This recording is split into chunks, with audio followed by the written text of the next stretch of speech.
Sleeping positions.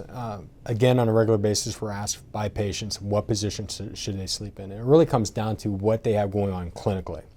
If you're a patient with bad cervical stenosis or end-stage degeneration in your neck, you may actually sleep better on your back with your head slightly flexed forward, because that's going to open up the nerve foramina, or basically where your nerves exit from. You're going to sleep better that way.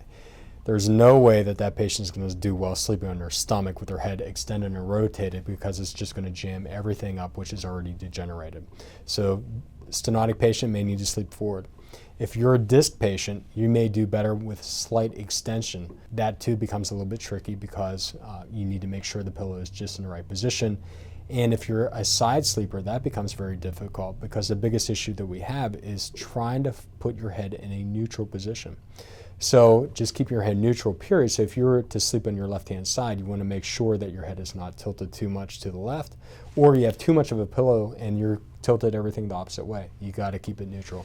That becomes a little bit difficult, because once you go unconscious, God only knows what position you're tilting your head back to and from.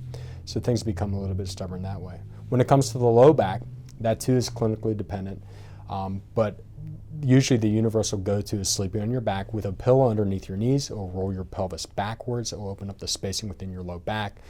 Put your low back in a position which can be supported by your mattress. Or side lying, where you have a pillow in between your knees. That too will keep your pelvis neutral, keep you from rotating forward. Patients usually do well that way. Again, sleeping in your stomach is usually not a great idea.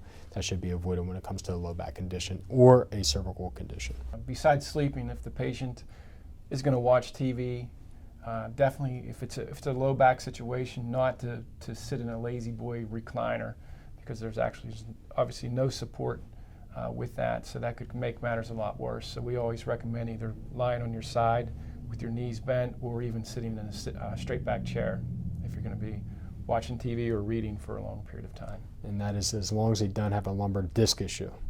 If they have a disc issue in their low back, then they need to be lying down. They need to make sure the disc is unloaded.